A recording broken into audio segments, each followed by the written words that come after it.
a bit, but I think yeah, but Okay. Thank you, sir. All right. Once again, I say my name is Shaibu Lawrence Enyojo, the project manager too for Nick Hub,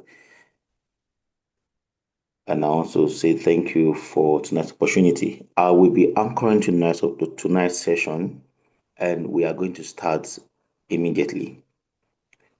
We want to say, Father, we thank you for the privilege to be alive tonight and to be part of what you are going to do tonight in this session. We ask that you make this session a productive one to the glory of your name. In Jesus' name, amen. Please, can I get some emojis, some thumbs if you can hear me and if you, amen. Thank you, Gift. Thank you, everyone.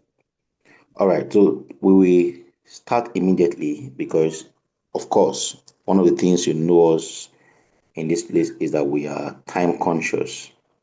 Tonight is a very wonderful night, and like our boss said yesterday, anyone should be a part of tonight's session because it will be an amazing time for everyone that has a journey of destiny to embark on. And we are privileged to have somebody that has been grounded in academics to be part of us tonight. And our session tonight is focused on translating academic excellence to real life impact. And our speaker is someone that has gone through several wars of education. Our tonight's speaker is Dr. Ojo Ajogu Aku. And please bear with come along with me as I go through his biography for us. Dr. Ojo Ajogu Aku is a distinguished biochemist and researcher passionate about academic excellence and scientific innovation. With a strong focus on parasitology and toxicology, his work explores the molecular biochemical mechanisms underlying Plasmodium falciparum, the parasite responsible for malaria. His research has examined diverse aspects of infectious disease biology and toxicology, including a notable study on the toxicity effects of ethanol extracts from Datura stramoni on brain activity and enzyme function in Wistar rats, published in the Tropical Journal of Natural Product Research. This work underscores his commitment to understanding the health implications of natural products and environmental toxins. Dr. Akmo's contributions to malaria research are equally impactful, with publications in experimental biology and medicine on the localization and function of Plasmodium falciparum proteins during erythrocyte invasion demonstrate his expertise in the molecular mechanisms of malaria pathogenesis. He continues to explore novel parasite proteins with potential as vaccine or therapeutic targets, aiming to advance malaria control and treatment strategies. A PhD graduate in biochemistry, Dr. Aku received joint training at Humboldt University, Germany, and the Australian National University, Australia, where his doctoral research focused on deciphering essential redox interactions in the apicoplast of Plasmodium falciparum and Toxoplasma gondii, a pursuit aimed at identifying new antiparasitic drug targets. With over 5 years of research experience across leading international institutions, including the Robert Koch Institute, Research School of Biology in Australia, and the University of Ghana, and the Wellcome Center at the University of Glasgow. He has contributed to high impact publications, international conferences, and multidisciplinary collaborations at the intersection of biochemistry, microbiology, and infectious disease research, supported by renowned organizations such as the World Bank Group and the Bundesministerium for Bildung, and sorry, that should be a German word. Dr. Aku continues to inspire innovation in molecular parasitology and toxicology, advancing science for better global health incomes. Ladies and gentlemen, with a clapping ovation, please join me as I welcome our speaker for tonight, Dr. Ojajogu Aku. Thank you so much for being here tonight, sir. We are grateful to have you here. Okay, can you all see me? I can't see myself now, anyways. Well, I can see myself now. Can you hear me? Yes, sir. Good evening, sir. We Okay, can hear you loud and Very, clear. okay, Lawrence, thank you so much for the introduction. It was a long one, anyways, but yeah, it's good. Thank you for the introduction. So, like you mentioned briefly, my name is Ojo Ajogo, and it's my privilege to take you through this topic today. I'm going to try as much as possible to make it interactive. Um, so I want to share my screen, and then we can just take it off from there. Can you see my screen now?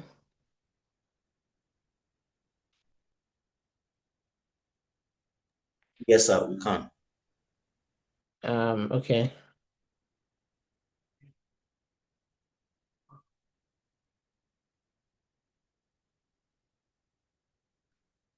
Um,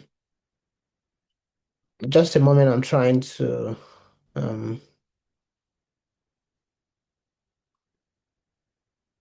okay. Is it better now?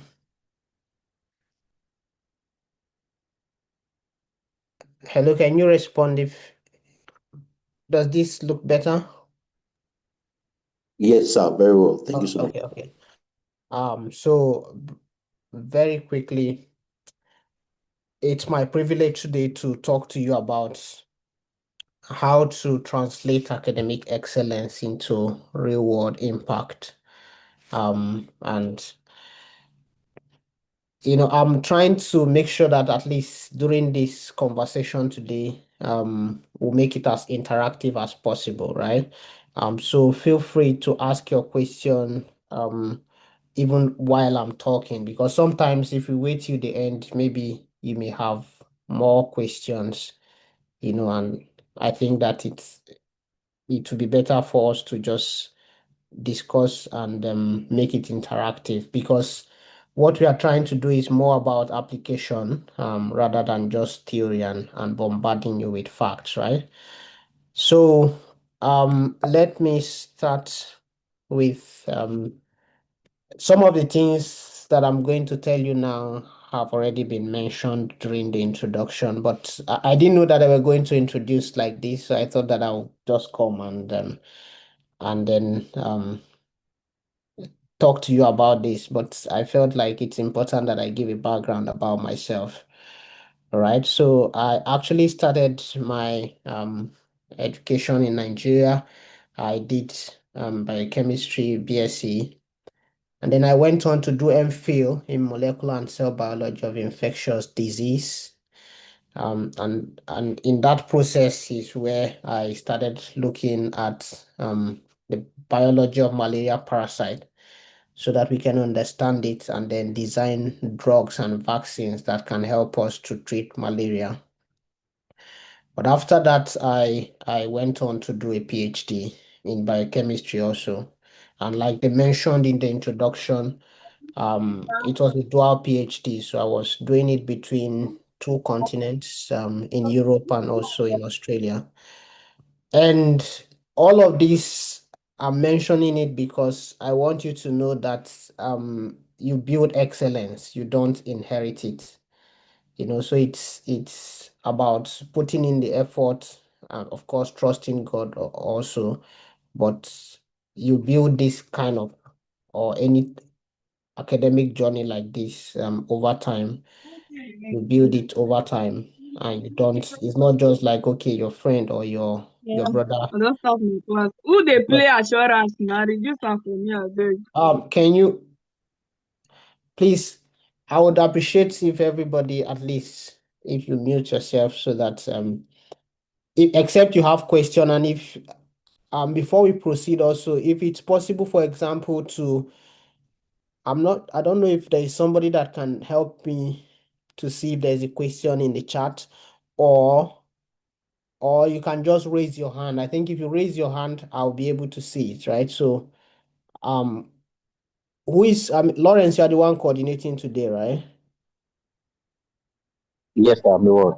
Okay, so you can help us check the chat if there's a question in the chat while I'm talking, or if somebody wants to raise, I think there's a place that you can react, and then you can raise your hand if you want to ask question as we are doing the lesson. Is that okay? So please, so that we are not Right. distracted, I would appreciate if we all mute ourselves so that you only talk so that more than one person is not talking per time since it's online, okay? So yeah, that's about my academic journey, right? And at least you can already see from it that by the grace of God, God has helped me to enjoy academic excellence over my career journey till now. And today I want to first of all start with redefining academic excellence, right? Most of us think of it as having high grades, or you know, those days in school, especially during high school, like in secondary school, you it's the person that takes first gets some rewards or some awards, and most of us were always working towards, because at that time is when your parents and everybody will come. So the motivation majorly at that time was at least let it be that when my parents come, they know that I'm doing well, right? That's part of being academically excellent.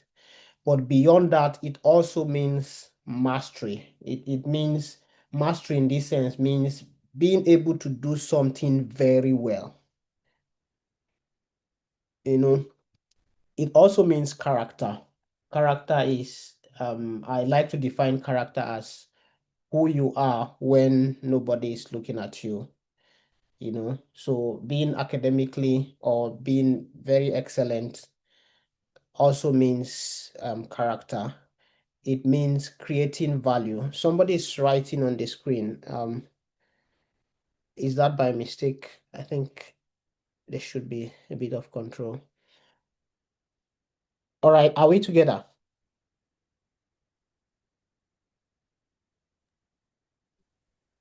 Hello, can you hear me? Yes, sir. Can hear you. Okay. Um, I don't know if more than one person is having access to, because somebody is already drawing on the screen. On Zoom, I think it's good to control that. Yeah, so to redefine academic excellence, it also means creating value, right? Creating something that will positively impact your world. You know, academic excellence also means influence. Influence in the sense that you are able to without force make people do the right thing. There are people who will talk, and then other people will follow without, not because they are afraid, but because they know that this person has a measure of excellence, has a measure of track record. So that's also part of academic excellence. And so why does it matter to be academically excellent? We at least have tried to, and please, like I said, feel free to stop me at any point to ask question if anything is not clear to you, or also give me feedback if you feel like either too fast or whichever way, just let me know. Yeah, so why does it matter to be academically excellent? The first thing I would like to say is that it helps your confidence. If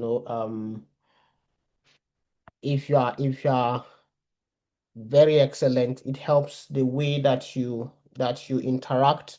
It also like gives you naturally just gives you this air of confidence that you can basically work. Of course, it has to be with balance, right? Not, I mean, healthy confidence, not arrogance, right? But being academically excellent, it really matters because it helps you to be very confident.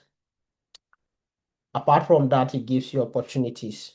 When they were talking about myself, for example, during the introduction, you would have seen that over these years, by the grace of God, I've traveled to different countries, to different continents, um, and all almost for free, you know, even being paid for it.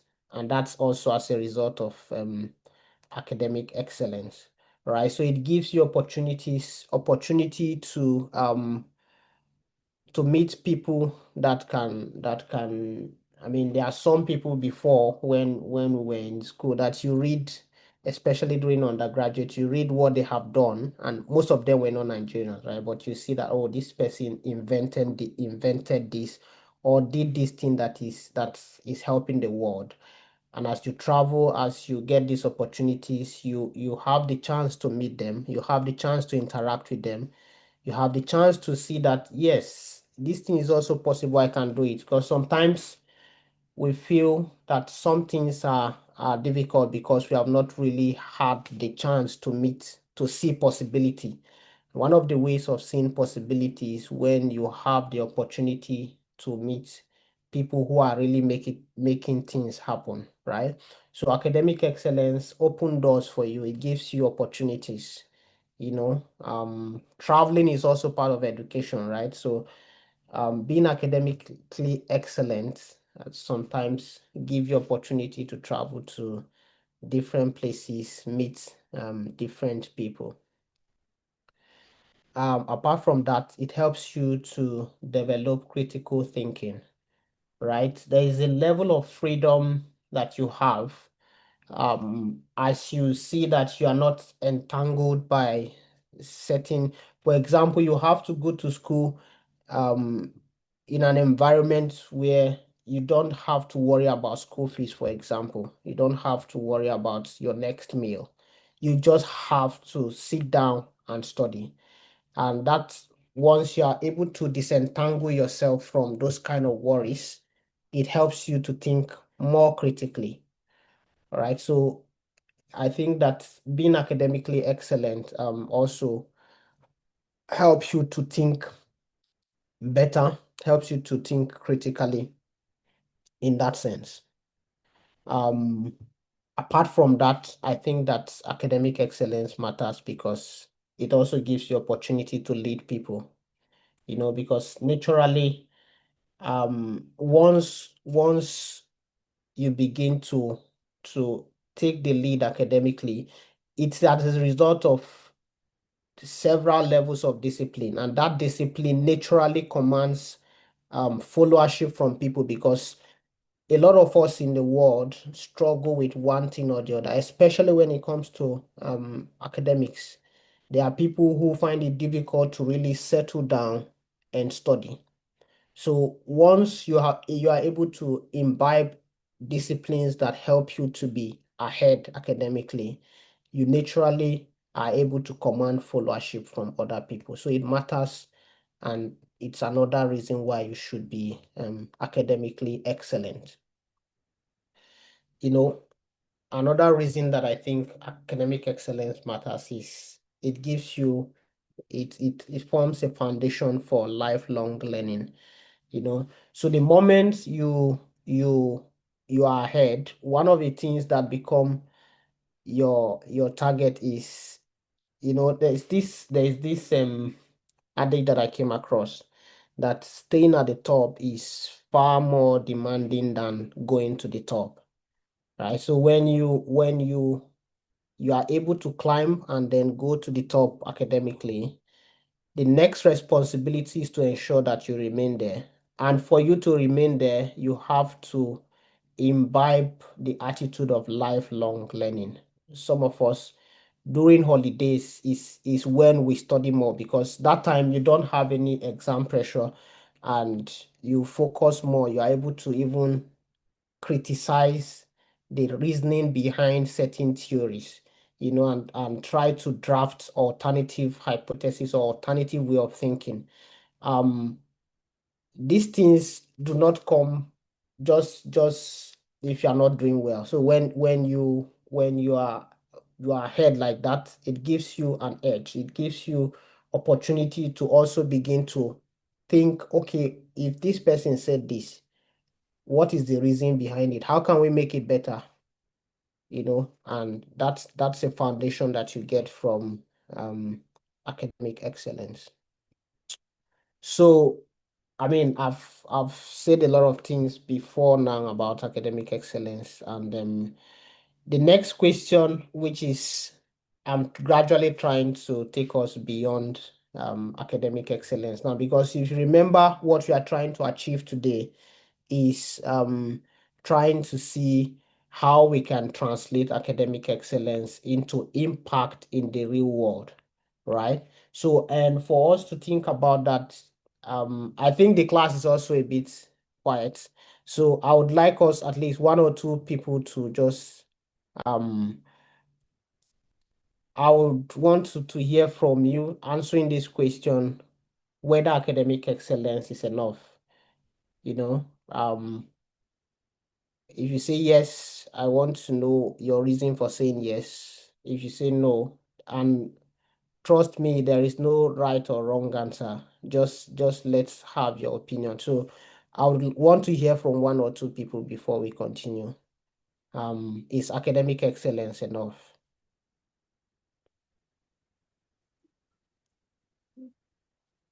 Good evening, sir. Yeah, good evening, Joshua. Yeah. Um, to me, academic excellence, I don't think academic excellence is enough because Aristotle said one thing. He said the the the the aim of knowledge or the aim of education is not knowledge in of itself, but action. So during my stay in the university, I realized I found a lot of people spent a lot of time simply trying to build results, grades, you understand, and living certain of their life void, you understand. And at the end of the day, they end up in a state whereby they cannot translate this thing which they know into real world facts. So at the end of the day, they simply have theories. They simply understand theories, but simply cannot make do of it, which was what Aristotle was saying, that the aim of knowledge is simply not knowledge in of itself, but the ability to implement. So to me, sir, it is not enough. Okay, thank you.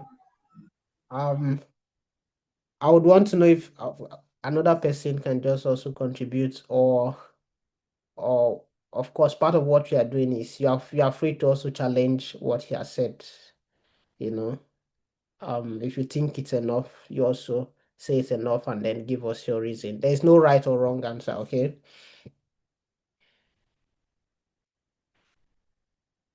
Um,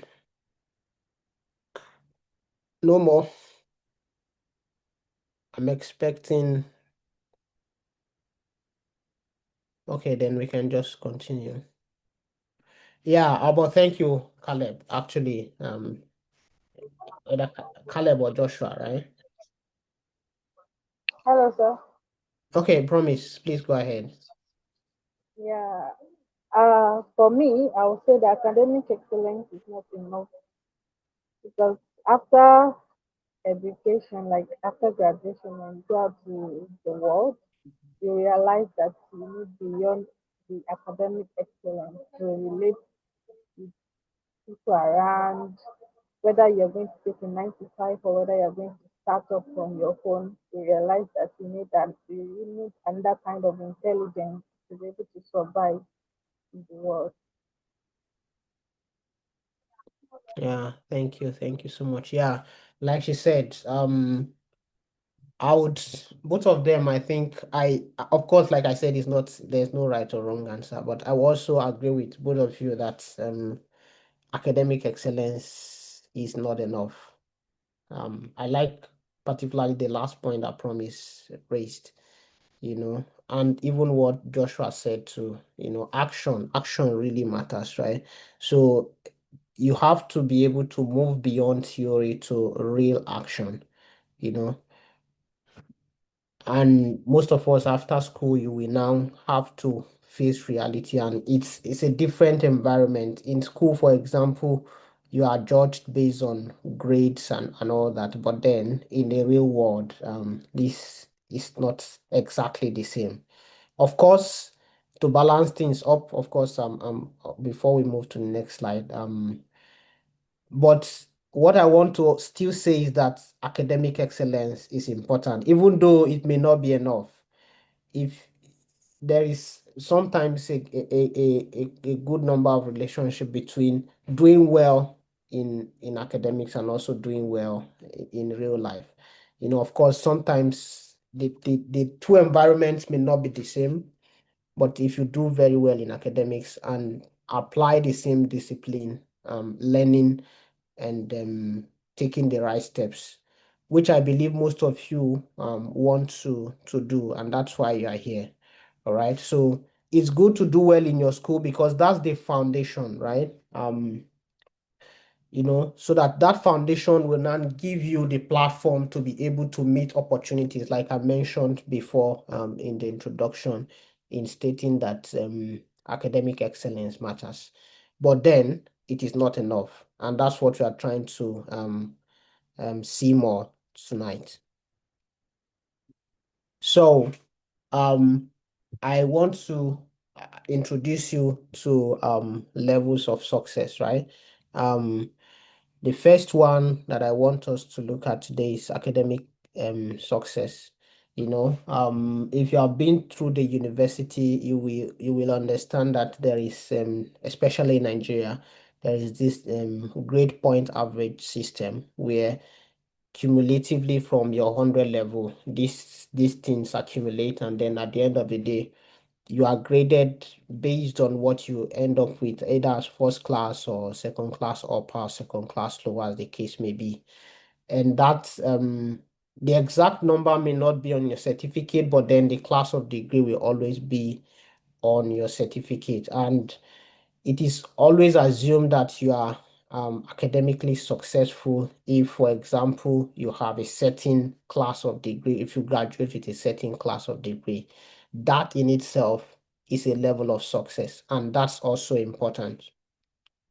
Now, beyond academic success, after you graduate from your school, you need to look for job, and when you get a job, um, there is a level of success that is also measured at that level based on how much you are earning, based on the position that you are able to that you attain in your office while you are working. That's another level of success. And then to balance things up, income in this sense, of course, there are some people who, now this is why I was asking the previous question, that is academic excellence enough? Because sometimes in this professional context, it is more based on output, like what Joshua said, action, like what Promise also said, based on what you are able to do, and some people, and this is where there is a bit of discrepancy, right? It's possible that you have first class and somebody else may be earning more than you. It does not mean that your first class is not valid, but then this is a different level, this is a different environment, and it's good that we have that understanding. So this professional success comes with how much you earn, with the position that you occupy. For example, in your office, if you are the managing director, if you are whatever level that you are, it's in hierarchy even at that. Now the other level of success that, and I will just stop at this level, is your level of impact, right? There are some people that when they say something, and that comes with one, their integrity over the years, their track record over the years, their contribution to society, that all of that accumulates and translates into success in form of impact. There are people, for example, clergymen, that when they talk, of course, it's not all clergy people that talk and people listen, but other people, there are people that when they say something, people take it seriously. When they talk to people, they obey them, not by compulsion, but out of impact, out of their contribution over the years, out of their track record of character and integrity. So as we work towards translating our academic excellence to real life impact, it is important to understand that these things are in levels, right? You do well in your academics, that's one, and then work towards translating that into your workplace, when you eventually get a job. These days it's difficult to really say if you have first class, then it translates into having a job with high income and high position, but even at that, in most cases, having good grace most times translates into having good position. And when you manage that position very well, with good integrity, with track record over time, influence, contributing to your society positively, it makes you also have impactful success, impact in form of success in that sense. And these three levels can be attained in that order. Any questions so far? Okay, so now imagine that you are the one standing here, you are done with your studies, and you need to move to the next level. Maybe you need to get a position, you need to earn income, you are back from school and you have learned a lot of things from school, and then you are thinking, what do I do with it? There is this gap that most of us, including myself, especially after undergraduate, there's this gap that we feel because you learned a lot from school and you put a lot of effort into it, and the expectation is, when I'm done now, I'm going to get this kind of job, I'm going to get this. But sometimes it doesn't come most times actually it doesn't come that way. And most times what is lacking is translating what you have learned in such a way that it can become impact. You need to be able to translate your academic excellence into impact in the real world. I can give an instance. For example, I know of someone who, of course, he did very well in school, made first class in biochemistry. And then after graduating, he decided to, one of the things that we learn in school that time about enzymes and what they can do. So he decided to translate that and began to extract those enzymes. And from that, he created a company. So you see now that instead of just standing like this guy, and then not being able to move to the next level, he was able to translate the knowledge from academic excellence into creating a product. And by creating that product, now he has a company. Through that, he will be able to employ other people. And because of that, there will be several chain of events that will help other people even going forward. So it's really, really important that we look for what to do, how to translate what we know into solving a problem in our world, right? And I think this somebody asking a question. Lawrence, is it possible for you to mute everybody so that we don't? Okay, so I'll check that, sir. Yeah, so I think it's possible to mute everybody, and then anybody who wants to ask a question will try to. Yeah, so I was saying that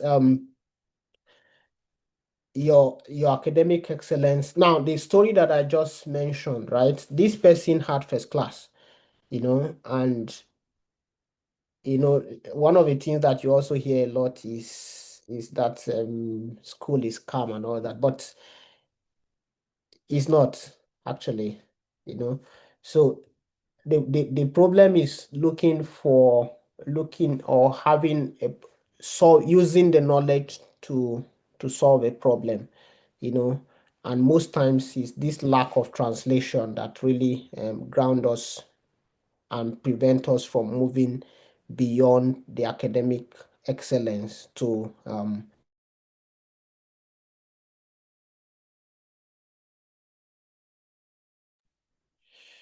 okay.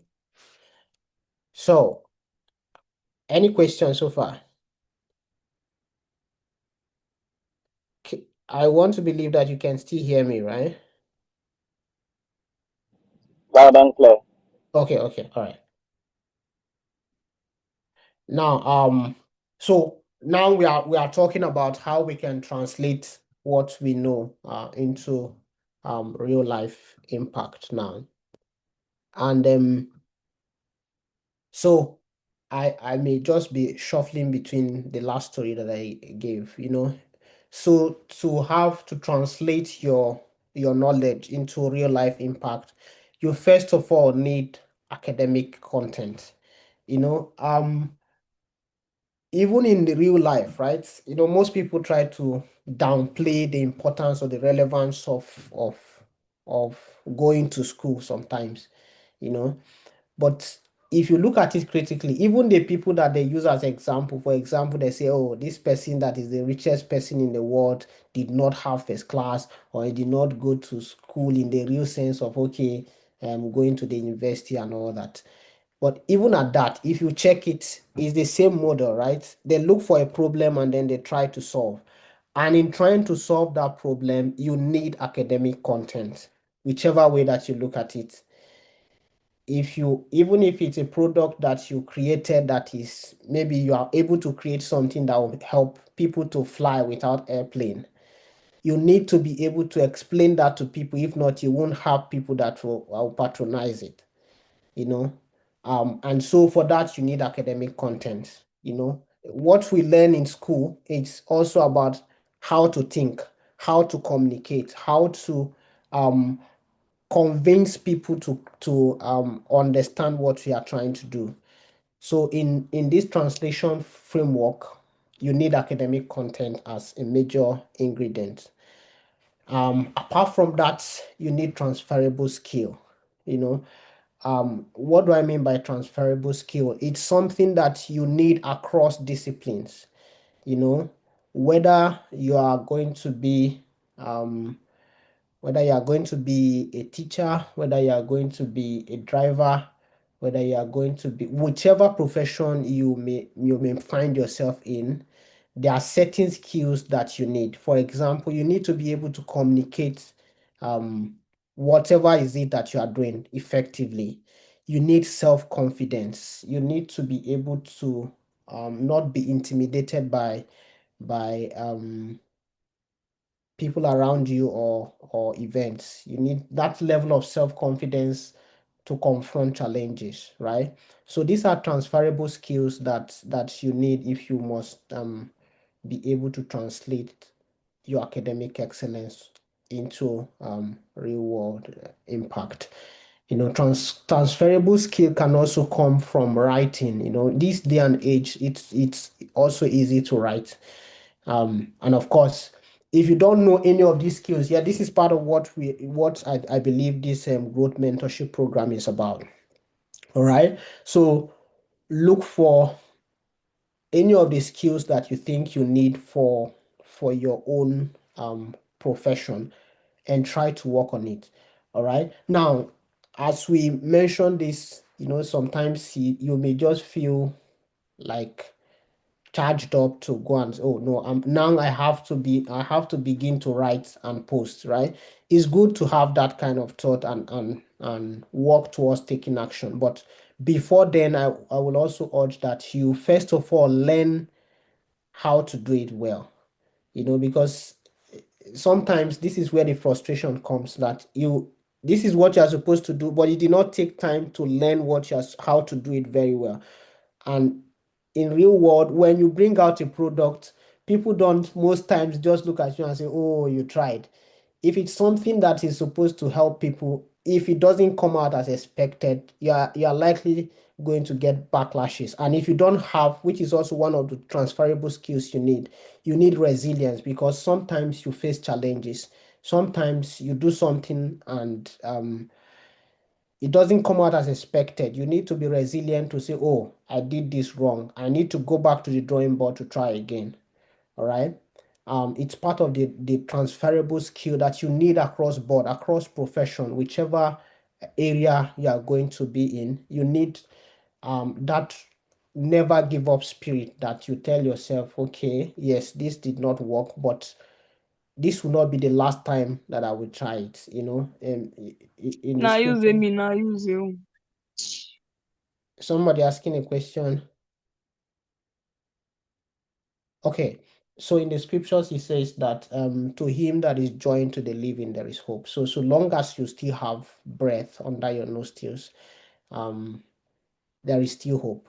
And so it means that you don't have to give up. But this is it. Whatever is it that you need to do to move from one level to another, you need to at least create time, plan properly. If you don't know it well yet, it's important that you learn it. Of course, some things you learn by doing it. So you also don't have to wait until you are able to write perfectly. Sometimes you also can look up to, there are people that are doing it very well. You try to reach out to them. Can you please help me correct this? I want to post it. Or if the person has time, you can ask, can you teach me how to do this? And sometimes you need that level of, because human beings are not the same. There are people that you will ask to show you something or teach you something, and they may not respond to you in a pleasant way, right? But it's part of learning that you don't let that break you. Okay. Then there are real world problems that you need to use your academic content and your skills to solve. And when you use all of these skills in this order, you will begin to create tangible value. You begin to create products that will solve existing problems. Facebook, for example, somebody sat down and thought about, okay, how do I help people communicate even when they are not in the same place? Thought about it, kept trying. It will not work at first. He keep trying because he believes in it, and then by solving that real world problem, it became a tangible value that is $1 billion industry today. So creating impact or having impact in this discussion today, I try to make it in form of like, just so we can follow it. So what I'm trying to do is how the pattern to follow, the way that water flows through a pipe. So or this looks like a refinery, right? So it just how do we move from our academics, for example, to creating impact, right? And this is how we make our world better. You need to translate what you know towards a real life problem. So first of all, you need to have knowledge, and you get knowledge from school, and also from mentorship programs like this. I believe that everyone here have this burning desire for growth, and that's why you are here. So you are going to learn a lot of things not just from me, and I believe you've been learning from other people who must have taught you about different aspects of life. So you use those knowledge, that you acquire from here and there, and then from that knowledge you begin to acquire skills. I believe that over this mentorship program, you must have learned about finances, about different aspects of life. I just mentioned about transferable skills like resilience, integrity, um, a lot of these things, communication skills. So you need all of these things after you have your knowledge, in that order.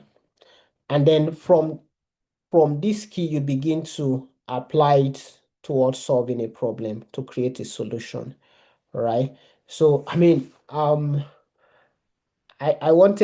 thinking of giving an abstract example of how to create impact. And because I believe most of us are Nigerian, I may just try to maybe use Nigeria as an example. So, for example, I believe that in Nigeria now, light is still not very constant, right? So, from school, you may have thought of it that from knowledge that you learned from school, that it is possible to use. I mean, I saw somebody who created a battery for charging phones and lamps, and it will bring out lights and all that. And all it needs is, I think, is just water and salt, you know. Now, some of these things could be knowledge that you learn from studying chemistry in school. You see the properties of these salts, and then you begin to think, okay, if this salt has this and this, and battery needs this, can I do this? And then then you begin to try it. That's how you generate hypothesis, right? You think of something and then you say, if A and B can be this, then let me put A and C together. I believe it's going to give me D.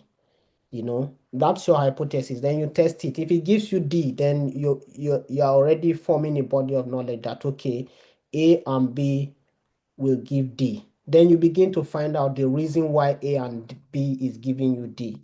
In that way, you are helping to understand how A and B works, right? Now, you need skill to be able to unravel how A and B works in that sense. For example, talking about this salt, using salt and water to generate electricity. You sat down, thought about it, and felt if I mix salt and water in this, it can give me light. You did it and then you can see light. Then you now go back to find out why is water and salt able to give me light. Now, why is that important? If we don't know it, then it's not there for the world. We need to be able to understand the mechanism of how this thing works so that we can also improve it, so that we can find out, okay, if, for example, the one that you made before, you need 5 liters of water and a lot of salt. How can we make it even less and have even more light? So you need skill to be able to work around it in that sense and create solution.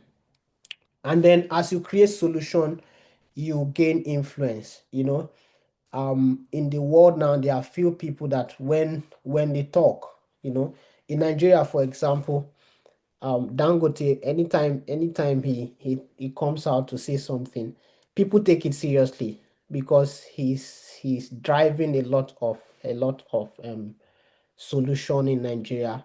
His company is producing oil, producing a lot of products that are used by normal people. And so all of those things that he's doing, creating solution in that sense, is also giving him influence. And I believe that even for us, most of us here are young now, right? But I believe that even the people that we see now that are influential in the society were at one point like us, and I believe it's from translating what they know with skills that they acquired to solve to create a solution for the world, that they became as influential as they are.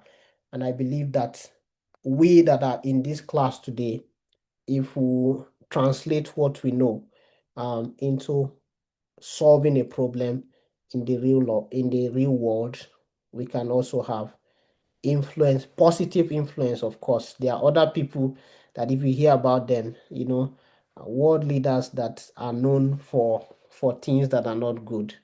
There are people who, when you hear their name, the only thing that comes to your mind is drug, which is a wrong influence to have. Bandit leaders that if you hear their name, people begin to run. That is not the kind of thing that we want in our world. So in that sense, it's not even impact.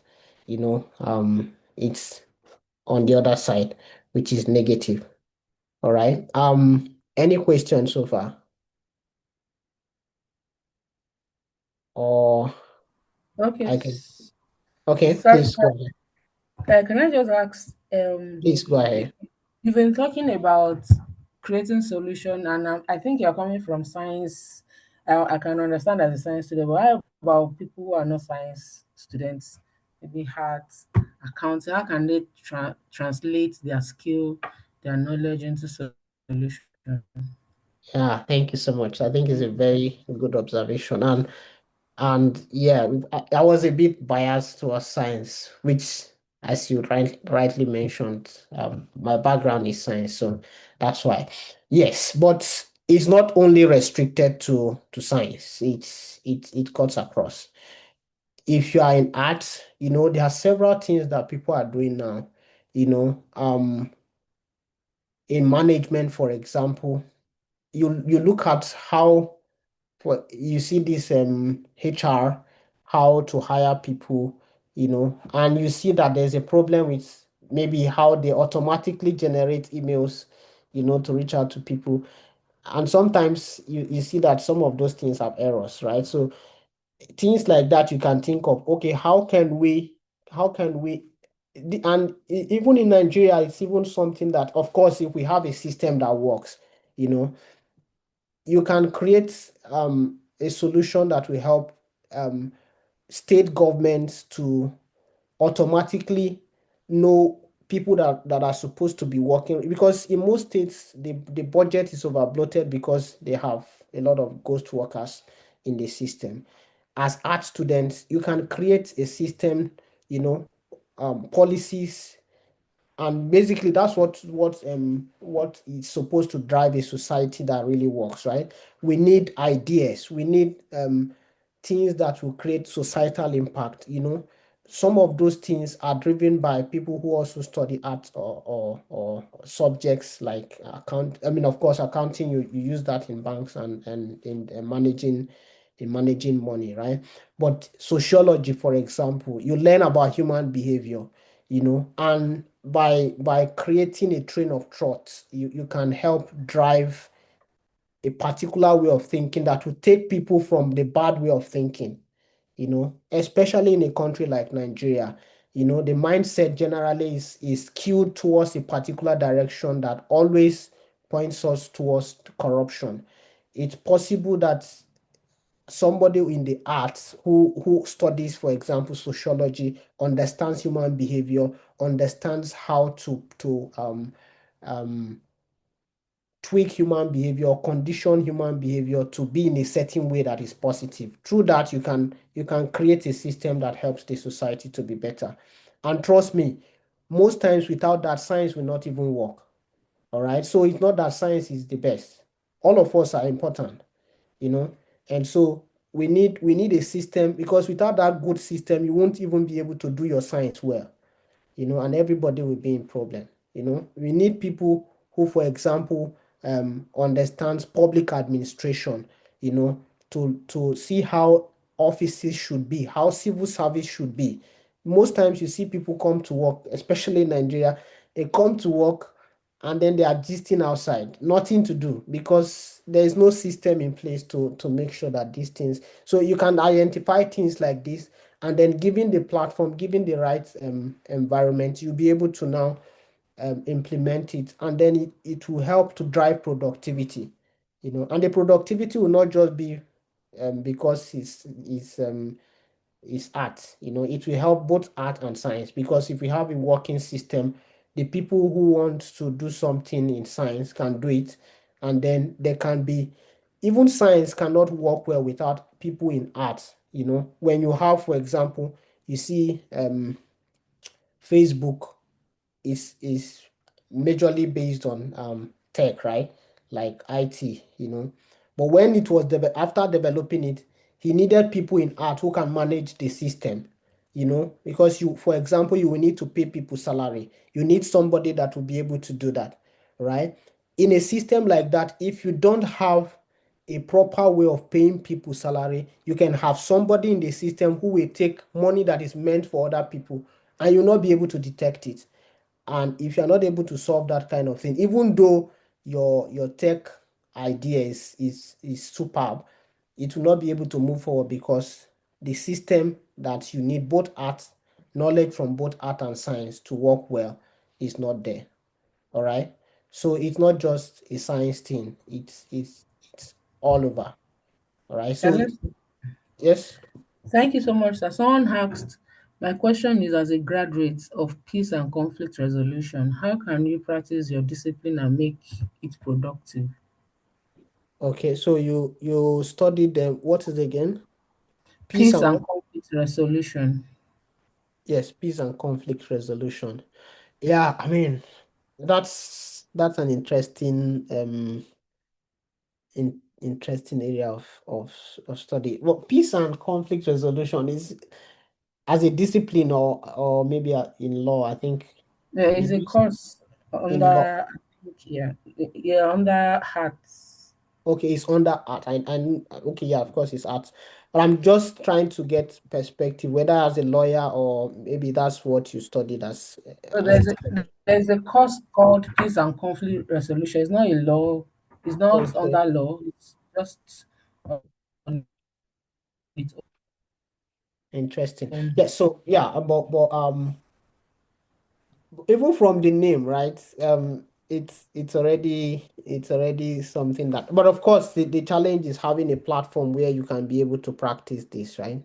But what I think studying that will help you see is it's the name is peace and conflict resolution. So I believe that through your study you must have learned what creates problem, and then how can you solve it, you know.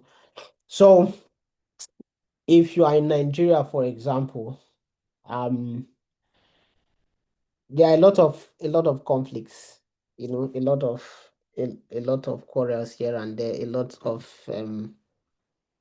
banditry. But the challenge is that you wouldn't have a platform to really say in Nigeria, for example, say that people come, let me resolve your conflict, right?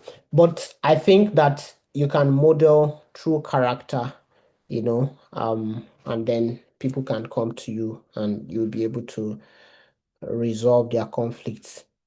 I cannot directly say, okay, do A, B, C, D, but I believe that this is what you learned. There are people who have conflicts and you know how to solve it, right?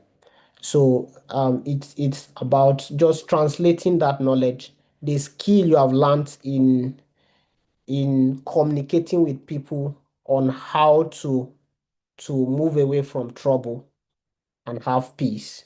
It's about having a platform where you can talk to people who have those needs.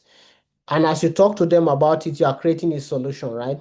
But then, as you create that solution, create it at a price, And if you are good at it, people will really pay for it, right?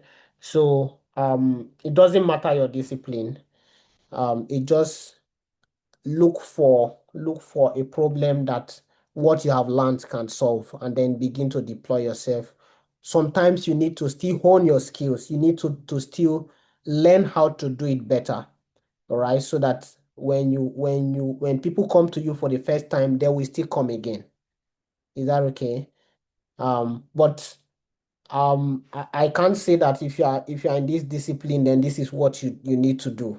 I'm just giving like a general overview of how to think through it, and then you begin to apply it in your own specific context. Is that okay? I believe I've answered your. Well, if not, you can just maybe raise your hand and ask again, then I can have specific context to it. Can we move on? So with influence, then you also have legacy, right? There are people who are long gone. I don't know if anybody here have heard of John D. Rockefeller in America. You know, he he he's long gone, but even after that, his impact is still being felt. People still talk about him, you know, and that's because he was able to create a solution. He had so much influence over America at the point that they had problem, and that became a legacy, that lives on. And in our context, especially in a country like Nigeria, we are going through a challenging time, right? Very different troubles every now and then, you know. So if you can think through some of these challenges and you're able to provide solution to it, it can be something that will be especially if you stay true and you did not, and you in the long run did not soil your name, it can become a legacy, you know. So, um, do we need a break or I can just continue? I mean, I think that No, I can. you can continue, sir. Okay. So, I'll just quickly talk about academic trap. Um, so I have said a lot about learning how to translate what you know from class into real life solution, but there are some things also, as somebody who has been in this system for a long time, that I want us to try to avoid as much as possible. The first one is memorizing without applying. It's difficult because we are in a system that is mostly driven by grades at some point, at least at some point. And grades are really important because without that, we'll not be able to really tell who is paying attention. If we make it without creating that kind of system, it will be difficult to really see who is learning and who is not learning. But the challenge most times is we just try to memorize what is being taught just to pass exams. It's good to pass your exam, but beyond that, especially in an area of interest to you, you need to um, beyond memorizing it, learn how to apply whichever area. Now, this is the caveat, right? It's not everything that you are going to apply. Okay, so it's also important that you know the ones that, okay, I need to pass this one for my exam. But this area is something that I know about, and I think that I can do something in this area. And for that reason, I'm going to pass the exam very well, but beyond that, I want to be able to apply the principles. So beyond just passing the exam, you need to also um, learn to know beyond memorizing. Um, of course, I just mentioned this also before now, learning only for exams. In school, you need to pass your exams, which is important, but we don't just learn for exams. We learn to apply, we learn to solve a problem, we learn, to be better, and for that reason, even though you are supposed to pass your exam, you also need to go beyond passing your exam to understanding what you're learning. Because most times when we learn just for exams, whether you understand it or not, you just want to see how the sequence is or create some acronyms that will help you remember just what you have memorized, and then you pass the exam. You know, it's good you pass the exam, but beyond the exam, it's also important that you understand the impact this thing is going to have on people in real life. All right. So when you understand that, it helps you beyond the exam. So after the exam, you can now begin to see, oh, if you see the same thing in the society, we're talking about peace and conflict resolution. You've written your exams, you passed. Now you are in the midst of people and they are quarreling. For somebody who studied peace and conflict resolution, for example, just the fact that they are quarreling, you can just sit down based on what you have learned in school and begin to see, oh no, this is the reason why these people are having these issues. And through that, you may also have learned how to approach, which person to approach to talk to first, and we give you listening ear. And sometimes, which is also one of the things that we need to know when we are trying to create impact. For somebody who, for example, you don't have a platform yet and you have that peace and conflict resolution background, and you see a challenge like that, you can just solve it for free. Talk to them. No, this is not how to do. Now, see, you are having this problem because you did this. After the person listened to you, understood what you are saying, and then you're able to resolve the problem, you can now say, oh, yes, my name is so person. This is what I do. This is my card. In case you find this type of thing again, or if in case you have conflict again, please call me.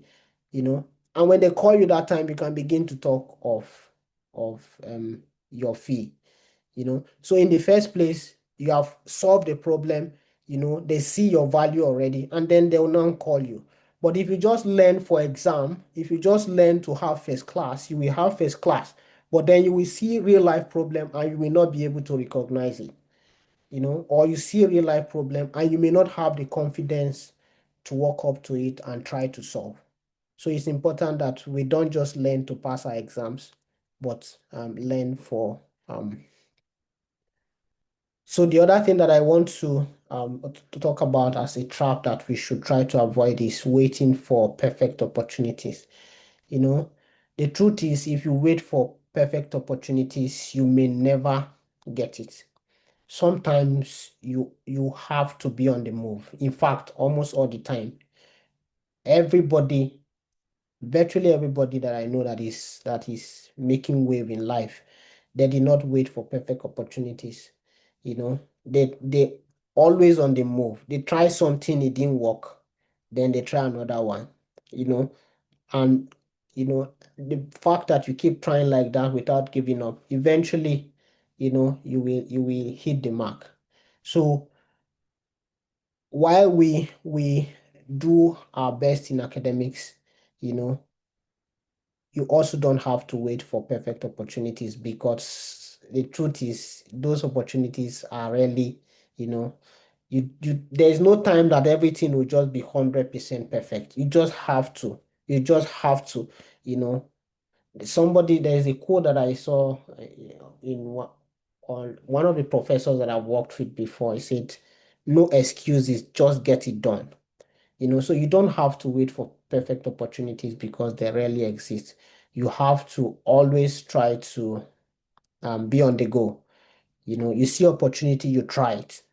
But of course, like I mentioned before, there's a caveat. Don't just jump at every opportunity. Try as much as possible to prepare, right? Because the challenge is, if you jump at opportunities unprepared and you lose it, it can affect your motivation to try another one. You begin to doubt yourself even more, you know. But then when you prepare for it, have the mindset that, okay, whichever way, um, I know that I've given my best now. Whatever the outcome is after this one, I'm going to find out why I didn't get it and then work on the things that I didn't do well, so that next time when I have to confront another opportunity again, I will do better. But what you will make up your mind never to do is to give up. All right, because there will never be a perfect opportunity where you will just sit down, it will be only you. it you will just graduate from school and then somebody will give you general manager position because you have first class, and all that. Most times those things don't exist. You have to put in the effort. So this is one trap that we face in the academics, especially if you had good grades. Most people think that, okay, because I have first class, as soon as I'm coming out, it's people that will be telling me to come and work for them. Sometimes you come out and nobody even looks in your direction. So you still have to be able to put yourself out there. And sometimes it's not very pleasant, As you come out, some people begin to even criticize you. You have to develop tough skin, and learn, okay, what am I doing wrong that I need to do better, and learn to do that well. And as you do it with time, you become better. The other thing that is a trap is most of us are afraid to fail, you know. But one thing I've come to realize is that failure is also part of success. In fact, I don't call it failure if you learn from it, and this is one thing that I want us to take from this session today. Whatever thing that you see that is the right thing to do and you need to do it, just go ahead, learn how to do it as much as possible and try it. If it doesn't work well, learn why it didn't work well as expected, and then try it again. But then, by all means necessary, of course, righteous means, keep putting in your best, keep doing the right things that you have to do, and don't be afraid to fail. Keep doing it. If it doesn't work, try it again. If you fail, try it again. You know, if not, you will be, if you don't remove that fear of failure from your mind, you will be stuck. You will not be able to move forward. Um, any questions so far?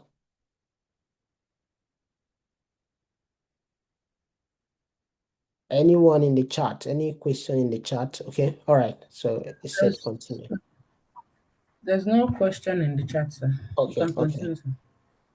So just to go a bit further, what problem can I solve? I think I've also tried to touch on this a bit, So as we talk of impact, we've been talking of impact, creating impact all this while, The question is, what problem can I solve? Now, still trying to drive this home in the context of checking yourself. What can I do? What do I call my talent? What are the things that I can naturally do? What are the things that I'm really passionate about? Of course, sometimes you don't have to be it doesn't have to be like something you're really passionate about first. It has to be a problem that people that you need to solve for people. All right. So what problem can I solve? That's the first question you have to ask yourself if you really want to make impact in your world. What is the problem that is existing in my environment, that what I have learned, what I have gained from academic excellence can help me solve, you know. So the question is not how do I get a job, but what problem can I solve? All right. So you are back from school. I believe most of us are graduates already, you know. The question that you should be asking now is what problem can I solve?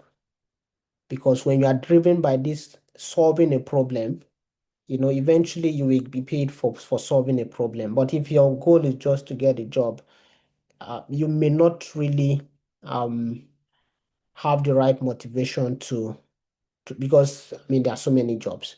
But if you are driven by solving a problem, it helps you better to fine-tune yourself towards creating an impact. Is that okay? So we are going to quickly look at translation example. Like I mentioned in one of the slides before now, I spoke about somebody who just finished from school who need to make an impact but is limited by a gap in translation, translating what you know into real life impact, you know. So I mean I actually plan to make this a bit about just try to share some personal stories. So I did like they introduced me in the introduction. I did, and I also showed in my first slide too. So I had my academic training, had a good grade by the grace of God.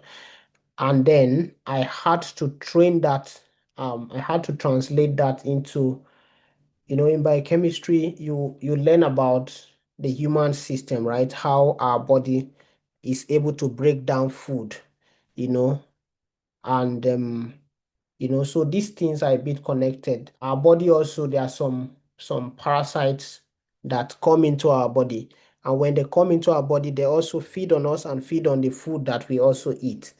And by doing that, they affect the normal functioning of our body in a way that make us to fall sick, and sometimes make us to die you know so I have this knowledge in the class, see the different ways, the different pathways that these things can go through, you know but just knowing that alone cannot really solve the problem of this disease that kill us, you know and I believe that if I'm able to work towards solving or creating a cure for some of these disease, it will help people. And the good thing about life is when you do things like that that help people, eventually you get rewarded. You get rewarded in cash, you have influence, like I mentioned before, and then you can build legacy through that. Good legacy, not legacy that is just when people remember of or just hear of you in the future, they are not happy. It's not that kind of legacy, but legacy that will be enduring and worthwhile. So I had academic training, and I needed to translate that into competence in doing research. you know I know, for example, that in this pathway, when when when what is making us to fall sick, it needs this food to be able to survive in our body, to make us fall sick. So I need to learn how to stop that thing from eating, so that when it's in our body and it's not able to eat, it cannot make us to fall sick again. So I had to develop my academic training, into research competence. And then, from that research competence, from being competent in that sense, I was now able to apply for competitive fellowships. Fellowship is like, how do I, it's not like FCS fellowship in this sense. It's something that it's a form of scholarship, but this one is a bit higher than scholarship. But it's something that is, you apply, you talk to people who have the money about the idea that you have and the competence that you have towards solving a particular problem. And from your idea that you present, then you are giving money to try to solve that problem. So for me, the sequence in that translation had been from doing very well, making effort in my academics to do very well so that they can give me platform. And this is why it's because, I mean, I believe that everyone here values excellence. That's why we are here. But there is this notion, especially if some people just trying to satisfy themselves or try not to feel bad. They try to downplay the value or the importance of excellence. It is not the end, but it's very, very important, because there are certain rooms you cannot enter without this. All right. So for me to be able to convince people for this type of thing, they really need to see my track record. They really need to see that, okay, this person, can he really do this? What is the evidence? What has he done in the past? you know, and that's really important. That's why this training, and building a track record over time, is important. So I had to translate my what I know in class into learning how to use it to solve problem. And because I've learned how to solve problem, I can now convince people, okay, this is the problem that is on ground.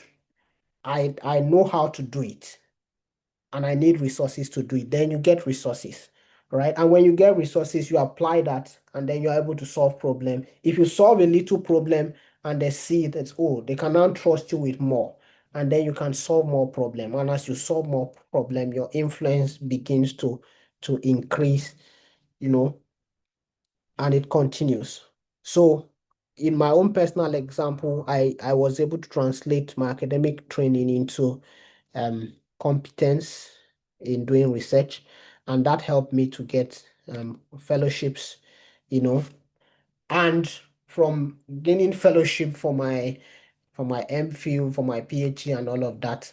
Now I have access to a lot of other global opportunities, here and there, being able to travel. And the good thing about all of these things is that it helps you in a way that you have you are able to meet people who are also in the same field as you, but also very like higher in that sense. So by meeting them, competence that you don't have before, you will have the chance to talk to them about it. They can refer you to books, refer you to resources that you need to learn the other competence that you don't have yet, and that's how you begin to get more global opportunities, you know. Yeah, so I believe that this example, and it's not just me like this. Even everyone here can if you can just think about it in your own context. For example, I studied peace and conflict resolution. I did very well in the training. What are the problems that this thing can solve? What are the skills that are necessary if I need to solve this problem? I don't have it well yet. Okay, let me go and learn how to do these skills. I know how to do these skills now. I can now use it to apply for opportunities. I get those opportunities, develop myself and become better. And the more you get better, the more you get exposed to global opportunities. Um, am I talking too fast? We still have time, right? Let me know if I'm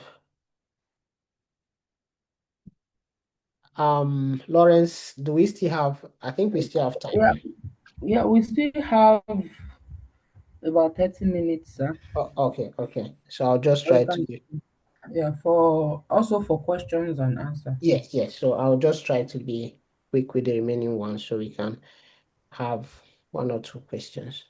Right. So what are the things that can multiply your impact? You need mastery, um, and this means that you have to be excellent at a specific thing. And this I have to also mention, because of the drive to do very well, there is also this temptation to do a lot. And sometimes when you do so much, you may not be good at any one of them. So in learning skills also, the first thing I will advise is look for a particular skill. Of course, if you have a couple of skills to learn, just outline them in the order of importance to you, and then focus on one. Get that well yet. Make sure that you are at least relatively good at that. Try to apply it. Then you look for another one. But when you start running after more than one skill at a time, the chances are that you will not learn any of them, and you won't have depth. Or even though you will know a lot, but you won't have depth, And in being able to have real impact, you need depth. You need, so that when you're not just shallow or on the surface, you are able to go in depth in analyzing whatever it is that, or creating whatever impact that you need to, so having depth helps you to have distinction, you know. So you need to master whatever skill that you that is it that you need to learn. So another multiplier of impact is breadth, and I call this adaptability. Right now, you know, you can be in Nigeria and then move to a different country. The culture, how do I describe this now? If you move, for example, from even within Nigeria, moving from one state to another state, people do what they do in a particular state, even within Nigeria, people behave differently, you know. And if you need to interact with them to be able to do what you have to do, how will you be able to adapt to it? You need that to be able to multiply your impact. because it's difficult to convince people or influence people if you don't interact with them. And for you to be able to interact with them, you need to be adaptable. You need to learn, you know. Here I mentioned adjacent skills, people interaction, communication skills, you know. When you come to a new environment, learn their culture, learn, their way of life in a certain way, and try to adapt to it. Whatever the people really need to see that you care about them. There's this common saying that people don't care how much you know until they know how much you care. So you have to be adaptable to be able to show that you really care, right? I also mentioned here, wrote down here that interdisciplinary thinking drives innovation. You really have to be adaptable if your impact is to be spread um in a high dimension. I'm trying to be quick so that we can have question. So another thing that can multiply your impact is how you communicate, right? And I think I don't this is very, very profound. The truth is most of us, myself included, it's really, and as I grow in my career, I've come to realize that one of the most difficult things to do is communication. You know, explaining what you do to somebody who is not in your field. And that's really, really important, because most times when you talk to people, you know a lot and you are saying it, but they don't understand anything you are saying. And if people don't understand what you are saying, it's really, really difficult to impact them. So part of the things that you must learn if you must translate your academic excellence into real world impact is learn how to communicate what you do simply, such that people who don't know what you are doing can at least still relate with it. And that's really, really important. It can help your impact to go very wide. So if you cannot explain it simply, you don't own it. I will also say that if you cannot explain it simply, it's most likely that you don't also really understand it well yet. And it's really, really, this, as simple as it sounds, this is a very, very difficult thing. You know, you can know a lot and then explaining it may be really, really difficult. And I urge every one of us, as you are in this training, this is not specific to science or art. Whichever field you are, you really need to learn. Um, and this comes with also understanding your audience, understanding your environment, right?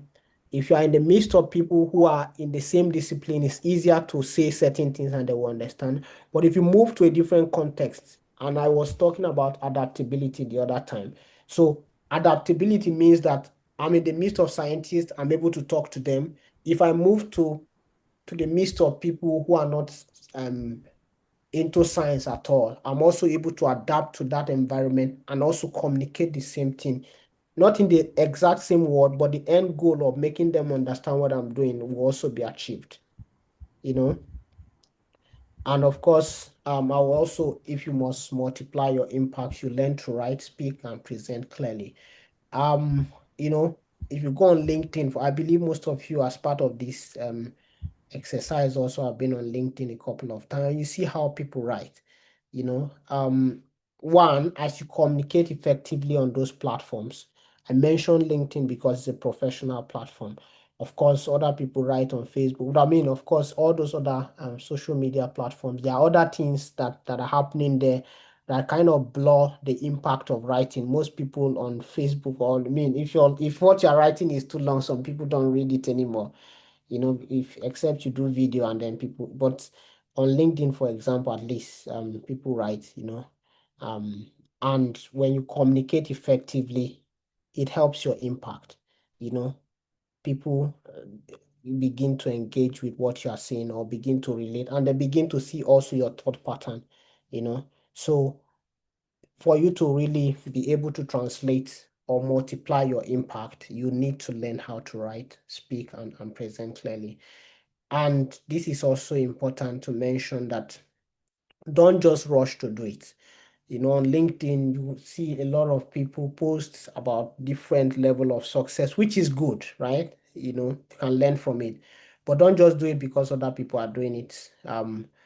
At least learn and have a reason to do it. And of course, most times for me, if it's not to create positive impact, if it's not to motivate people, if it's just to brag, I think it will also not really help you. So learn to write, speak, present clearly. So it doesn't have to be also only on LinkedIn. There are other platforms that you can have. But the bottom line is it's important that you learn how to communicate well. The other thing that you will need to multiply your impact is character. You see, I put this here. When you go to school, you will have good grades, which is good, and it will open a lot of doors for you. But those doors will not remain open. You need character to keep them open. And this comes in different ways. And depending on your environment, character is manifested in different ways. If you're in Nigeria, if you ever schooled in Nigerian universities, there is a kind of, I don't know how to describe it. There's a way that people, for example, who are in first class are looked at. Lecturers look at you in a certain way. Is he respectful? All of that.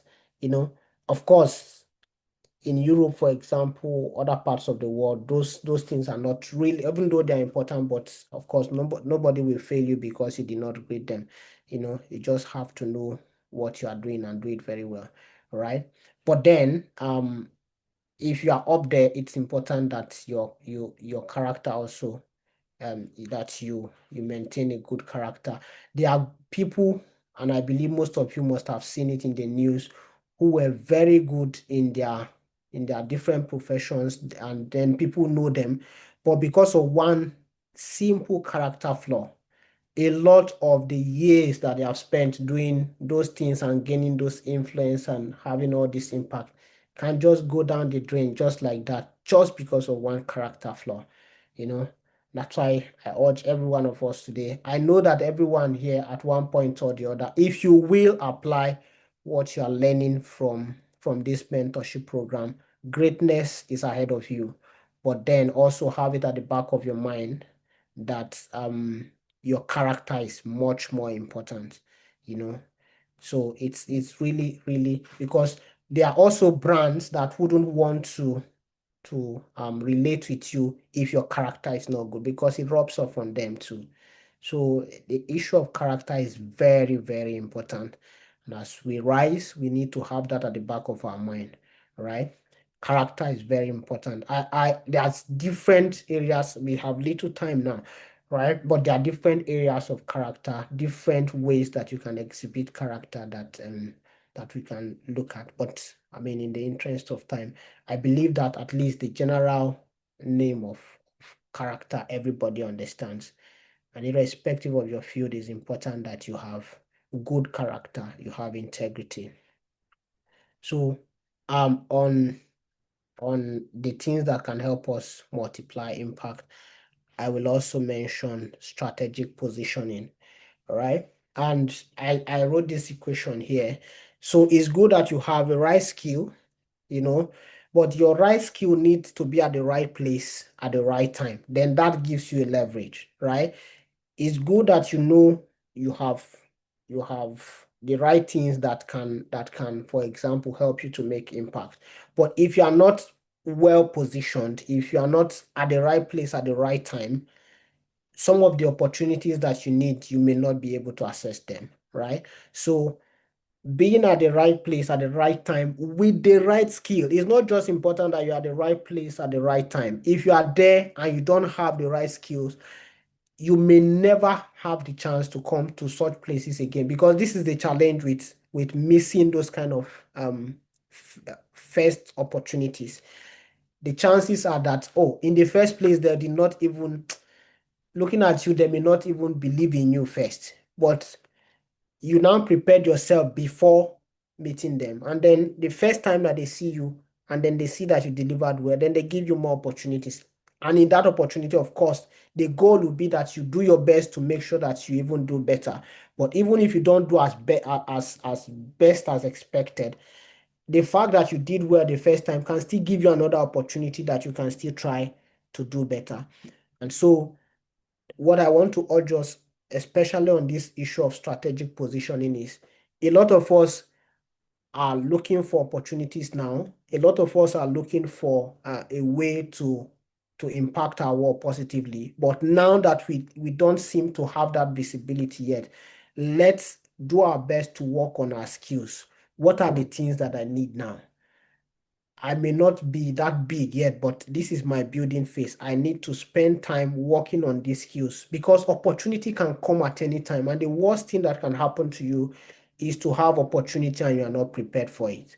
So I urge every one of us strategically position yourself. Part of that strategic positioning is preparing yourself even when it doesn't look like there's any opportunity now, even when nobody is looking at you now. That's where it matters most because you're not under pressure.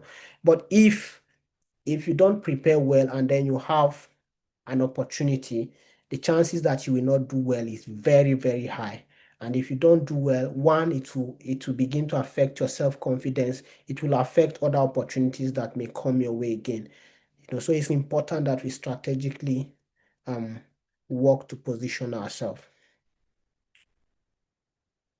So I've talked about this, and I would also still like to mention that visibility matters. Of course, for some of us, it may not you may not have to be posting all the time per se, but at least build a track record, and as much as possible, when you have the right opportunity, try to make it known what you are doing, not with arrogance, not out of pride, but out of necessity.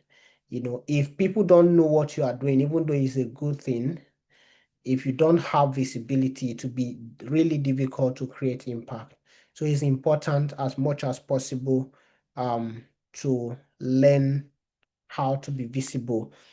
I mentioned LinkedIn already. If you learned something from here, if you attended a conference, where you learned something, you can make it a habit to say you went to this conference, the key points that you learned from that, what you hope to apply from it. And as you are doing that, other people of like minds or somebody else who is looking for someone with the kind of skill that you have can reach out to you. So this is how you can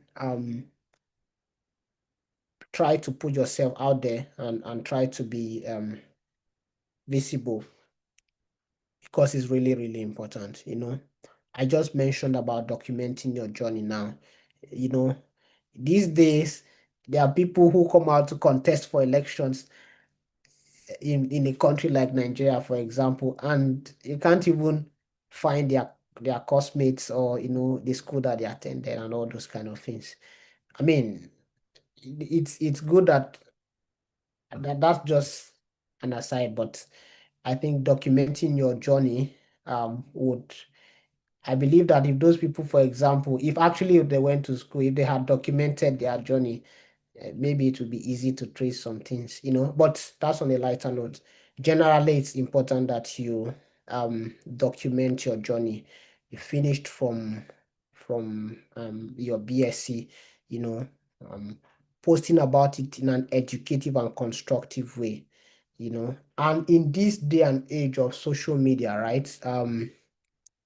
What you like, even what you like a post that you like tells a lot about you too. So it's important. Part of that visibility is also that you watch what you comment on and the kind of comment that you make, because I believe that everyone here should understand that you're a global brand, right?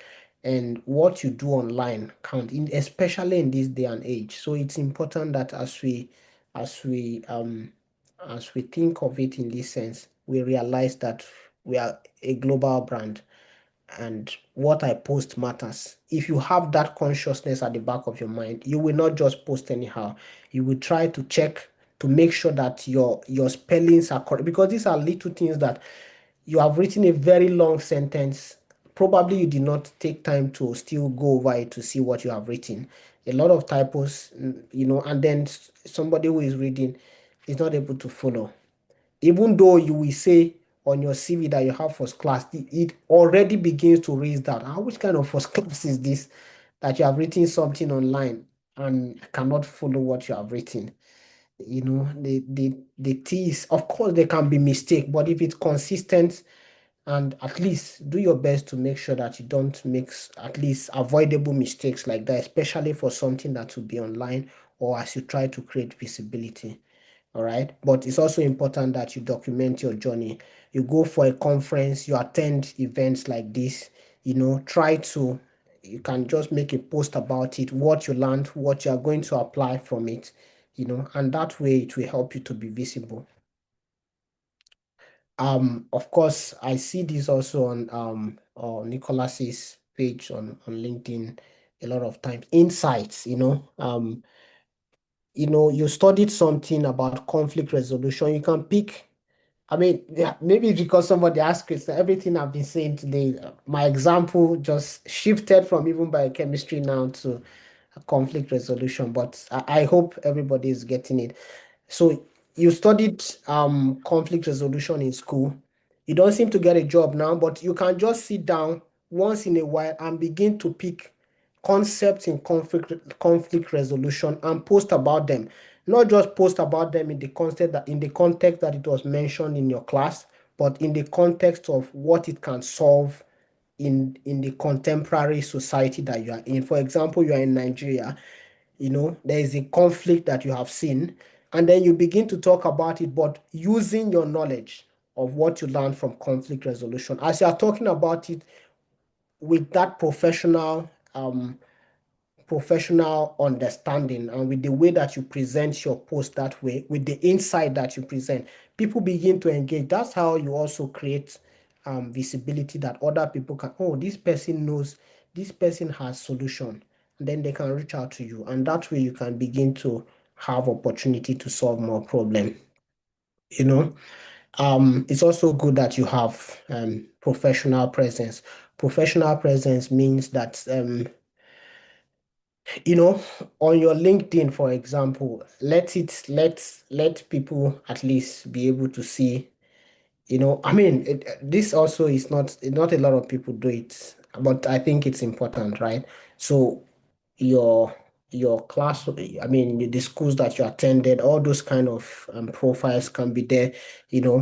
Professional presence can also be the things that you post about. You can try to create your own brand, right? Like if I need to learn about conflict resolution, I can go to this person's page on LinkedIn and I can see a lot of posts.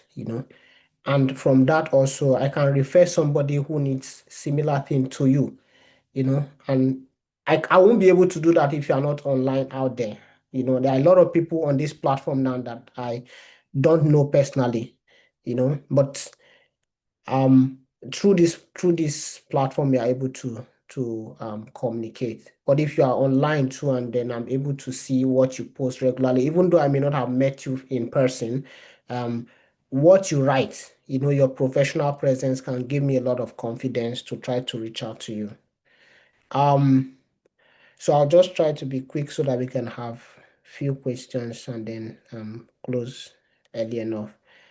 um so I would, as I try to wrap up, I would urge every one of us to move from just having potential, because having academic excellence only to an extent just shows your potential, but you need to move from that to performance.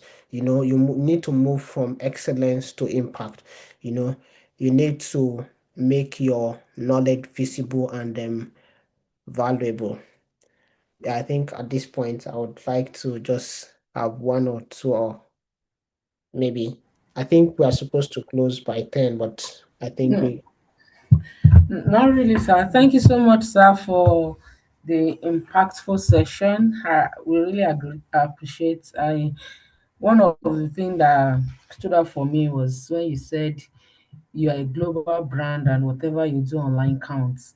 Thank you so much for all the insights you have given us, and I'm sure that by now we know that it's not just going to school, but we can actually translate what we are learning in school to something to impact, to influence, to also solution to nations.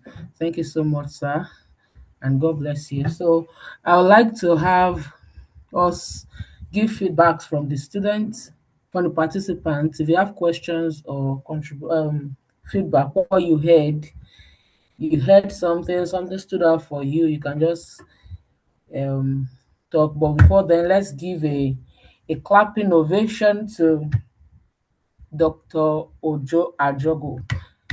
Can I see clapping ovation on the chats? Can you send clapping? Send clapping, send clapping. Okay, while we do that, I just want to say good evening, sir, and thank you so yeah. much. Thank you so much for yet another insightful session.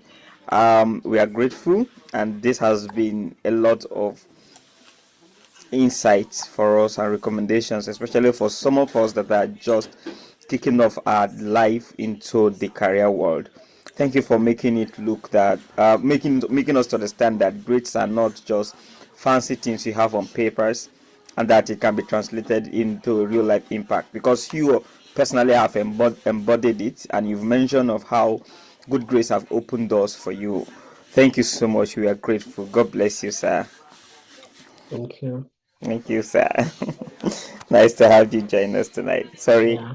um, uh, father duty, but I've been listening anyway. Okay. Yeah. Yeah. Thank Thank you, you. thank you so much. All right. God bless you. All right, so Yes. can we have participants give your feedback or questions?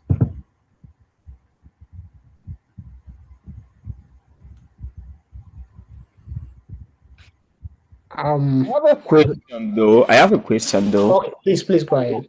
So now let's take for example, what about some of us that are not on campus again? We've done with a first level of studies, and we didn't make a first class.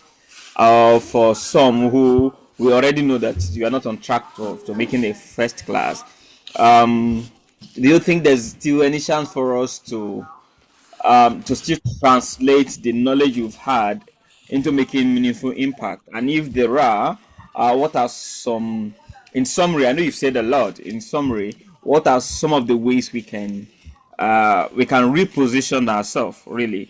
Because I've interacted with a lot of people, and some persons say one of the reasons they're not able to be active on LinkedIn is because they feel intimidated, because when they look at, Yeah. maybe when they look at their life and they feel, okay, I've not achieved anything, I feel like I've not done anything. So what advice do you have for such people who need to still show up anyway? Yeah, depending on where we are. Yeah. So that's actually, if you could throw more light on that to be helpful for some of us.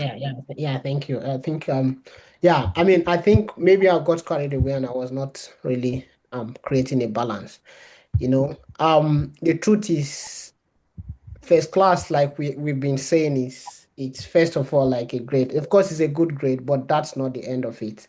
you know if you just focus only on the grade without learning other skills, in fact somebody with third class can do better than you in real life. So if you don't have first class, it's not, in fact, the first thing you need is just first the determination to succeed. It's not just the first class, right? So without first class you can still go ahead to have global opportunities, go ahead to compete for other. It's just about learning the right skills that you need, right? So of course, when you are being considered for this kind of global opportunities, those grades count. right? But with the grades also, you need some certain skills. So if for example you have first class and then there's another person who does not have first class but have relevant skills for a particular position better than yourself, the person is likely to have the opportunity ahead of you. And so for people who, of course, you're no longer in school, you did your best. It's not like you're on serious. There are several factors that are involved in this. The same drive, the same motivation that you had, you can still apply it to learning skills, learning the right things that you need for the particular thing that you need to do, and building your profile in a way that is competitive enough for global opportunities. And when you apply that and try your best going forward, you will do even better than most people with first class. So the truth is first class is good, but it's not the end of it. And without first class, you can still do excellently well in other things. So first class is not the end of it. But of course, if you are in school, I urge you to do your best, even if it's not for these global opportunities. The Bible said, whatever your hand finds to do, do it with all your might. If you can make first class, make it is good. But if you can't make it, it's still not the end of the world. Even people with third class, if you learn the right skills, but of course, let's also try to balance things. The truth is, if you are now at that level, there is more to do on other things, like your skills, trying to put yourself out there. You need to do it more, especially if you don't have this type of leverage from school. All right. When you, for example, need to go for graduate schools, go to graduate schools, like you want to do a PhD or you want to do masters, one of the things that you need as a very important skill is your ability to present well, and these communication skills. You may have to a class and be able to communicate and present better than somebody that has first class. So for you, who you did your best, but you were not able to have first class, but now you see something that is a leverage for you.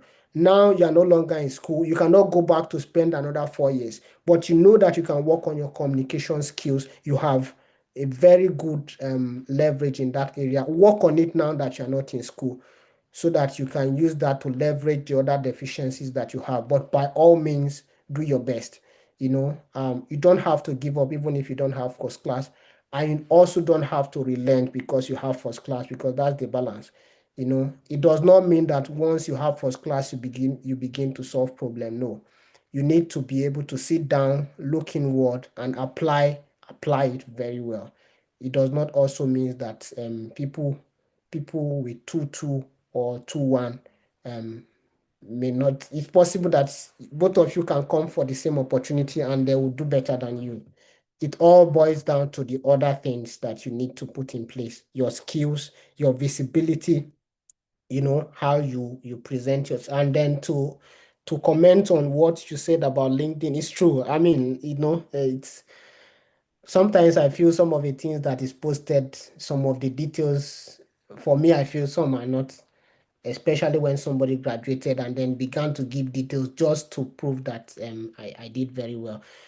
Of course, to have come to this level, a right thinking person will know that you have done very well. But some people, kind of exaggerate some statistics to make it look like, oh, this is really, really. Something like the first black female white So kid that got this. some of those things are the things that scare a lot of other people. But overall, I think that it's a good platform. It's good to also put yourself out there, do it the right way, but it's always a good idea to at least once in a while think of something to write an insight on related to your field. You don't need a first class to do that. You just need to know how to write well to do that. And as you do that, most people who see you, what they are looking for is a writing skill, not first class. So if you have a skill that helps you to write well and you put it out there, what people will look at first is not your class of degree, but your ability to write. And then from there you can begin to have other opportunities. So for people who don't have first class already, these other skills can be your leverage. And when you see that, then work on it very well and hone it to be very good at it. It can be your own second first class, and with that, you can even do better than people with first class. So it's not that if you don't have first class, then you cannot do well in life. That's far from it. And for people here who are first class, please don't let that make you relent. It's also not the end of it. After your first class, there are other things that you need to do, and you have to really put a lot of effort into it, and try to do it as much as possible so that you can have that balance. I believe that I answered the question, but we have just few more minutes, so yeah. But maybe one or two more questions before we close.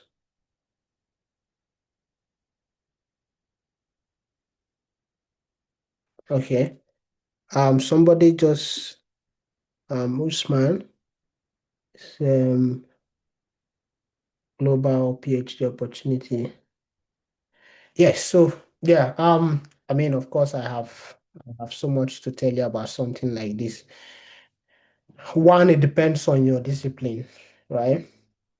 But scholarship opportunities we to take another session, several sessions, because there are different bits. So I don't know the level that you are in this, but what I would advise you is just try to put your CV together very well, and try to make yourself as visible as possible in the good sense, not just typing or posting to brag, but posting with intent to really show yourself what you are doing, and the impact of it and what you are looking forward to doing in the future, you know. But yes, I think it's a good intention that you have, trying to have global PhD opportunities. I will advise you to first work on your CV, and then look for schools that have the kind of things you like, the particular course you want to study. Find out whether they have scholarship. What are the requirements for those scholarships. If you have them already, then put them together and try to fine tune it as much as possible, and then begin to apply. And I will also advise that you apply to as many opened positions as possible, because if you have first class, you're not the only one that has first class. There are other people, and so there are different nuances that can make you not to get it. So you have to spread your offers in different ways, and then eventually one of it will fall through for you. But if you need specific, then maybe you can reach out and then we can talk about it. But it's a good intention that you have, and I will encourage you to really work towards it. Whether science or art, there are scholarship everywhere. You just have to put in the effort of looking for them, and be resilient enough to overcome rejection as much as possible, because you can be very good. The truth is, there are so many good people in the world, and when you go for opportunities like that, you're not the only one, so you just have to have that tough skin. Try it, put in your best. If it doesn't work as expected, find out why it didn't work as expected and try it again, and then you keep at it until you win. That's, for me, that's how life works generally. I hope I answered your question. Otherwise, you can just raise it again. Okay, all right. Okay. Thank you so Yeah. much, sir. Okay, thank you. Thank you so much, sir, for tonight. I think. Do we have any more questions? And if there is none, I think we have a follow-up post-session task. Is it okay to share, sir? Okay, yeah, please. You can I think I also sent that to or do I have to share that now?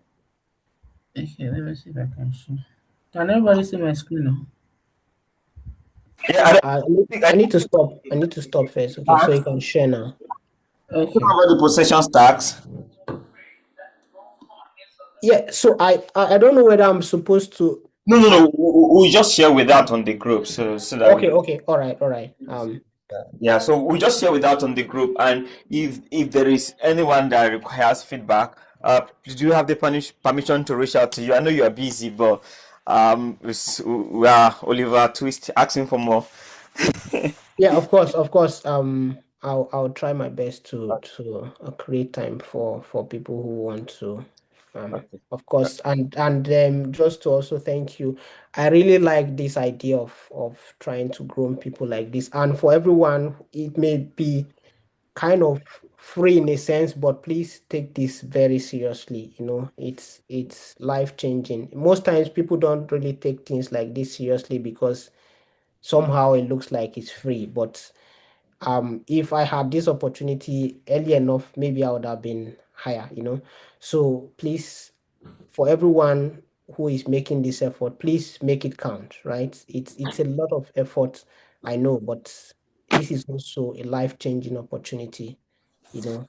Yeah. Just do your best, apply as much as possible. And thank you, Nicholas, for what you are doing. I really like even your post and all the things that you are doing. It's really commendable, and it's always good to have people who are doing very well.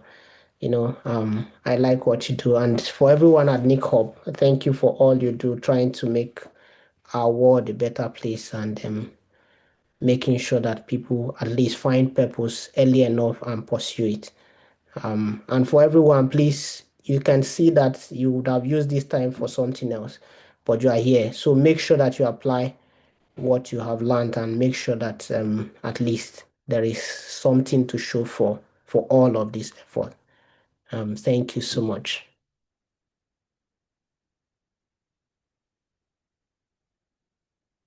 Thank you so much, sir. We are grateful, and thank you for your kind words. You said, like you said, some of us, if you had known what we are telling them right now, the truth is that yeah, they still would have been different. But I hope they also make opportunity or make the most of it so that they can do better than we are doing. Thank you so much. We are grateful, and my regards to your beautiful wife. Right. Yeah. God bless you. All right. So I think I can leave now, right? Yes, the meeting is Okay, over. okay. And anyone who wants to reach out, you can. Of course, I may not respond immediately because I may have other things, but please, I'll do my best to respond as much as possible. That's okay. That's awesome. Thank you, sir. All right. Thank you, and have a good night rest, everyone. You too. All right. Bye.